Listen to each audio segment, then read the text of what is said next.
My name is Mark and I'm from Farrens and we are property and business finance specialists. In today's video, we continue our conversation with Claire Farrens of Farrens, and we look at, following the changes that she has made, what ones is she likely to keep and which ones is she likely to get rid of. Let's take a look. Hi Claire, thanks for joining us again today. We do appreciate your time. Just wanted to follow on our conversation from the last time we spoke actually, around adapting your business to the current climate. What aspects do you think you'll end up keeping and what aspects do you think you'll stop doing once we get out of this the situation of COVID-19? That's such a juicy question, Mark. It's really difficult, I suppose, at this stage to decide, because I think what COVID-19 has definitely brought to the forefront is actually we can adapt quite well to working from home. So if that opens up a world of people doing it more often and getting a more work-life balance and having more days at home, there is a huge question around whether these courses I've created continue, because for the first time, people might be doing this more often.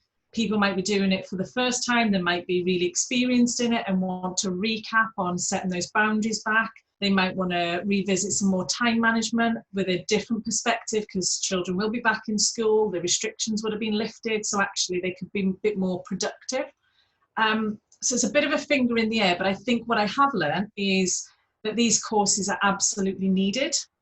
They're needed from an aspect of supporting the business so that when people are at home, they're productive. And when people are at home, they're feeling that they're productive, but they're not crossing boundaries where actually working from 7 in the morning till 8 at night is acceptable, because we still have to be, present at home at the end of the day. So it's an interesting one about what we'll save and what we'll lose. At the moment, I personally feel we're going to save all of it.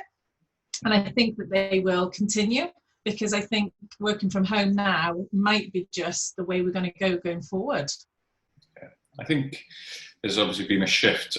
Previously, there's been a reluctance for people to work from home, probably more so, not cleaning out an absence of technology, because that's always been there, but probably more a trust issue from the business owners, senior management, through to their staff and employees, assuming that productivity may drop, these sorts of things, whereas that hand has now been forced.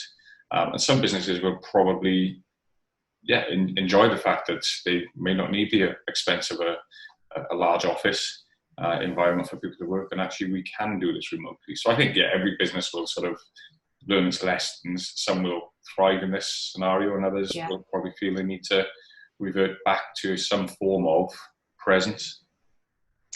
Yeah, and I think a lot of businesses are learning about that trust through this, because they've got no choice right now. What they are doing is put mechanisms in place to go, right, okay, here's our weekly structure.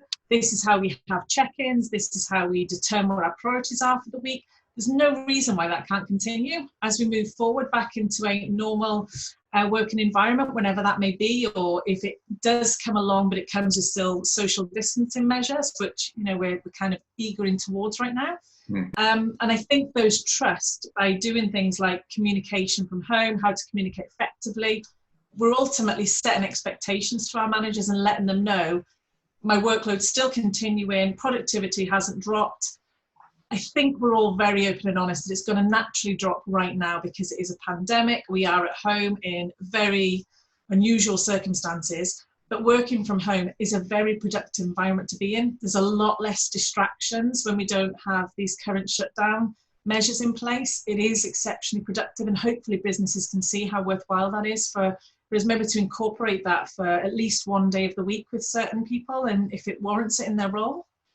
Yeah, no, I agree. And the other thing to remember as well is there's probably been a lot of expense to get their staff up to a position where they can actually work from home. So many would have invested in hardware and licenses, for example, especially larger organizations who have to pay for things such as Zoom to get the number of users on there, etc. So it would be foolish in a lot of regard to just put that to one side and go back to business as usual, where it's probably, as you say, probably more of a hybrid of the two that will be adopted. Yeah, I think so, definitely. And let's face it, flexible working and agile working is what we're all aiming towards now anyway. That's been kind of the tone we've been setting over the last few years. It's hit us with a nice big bombshell at the moment. But I think everybody will start to get into a routine. They'll start to feel that productivity. And I think the businesses will start to be the benefit once we start to mellow out the back end of this lockdown and we start to see what the structure really looks like. Yeah, and I think it's being able to measure that productivity. So as long as the output is ultimately the same, okay, certain businesses do need you to be there 9 to 5. I understand that because that's their working hours and that's what the sector will demand.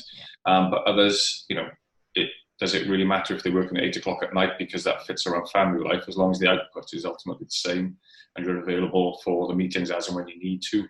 As you say, that flexible nature to working actually could really benefit some business going forward. But and it brings a lot of loyalty and it brings really good working relationships between the employee and the employer as well, because that trust starts to build. It becomes a really nice working environment because we've had those conversations and ultimately dealt with all that awkwardness of trust. It's gone.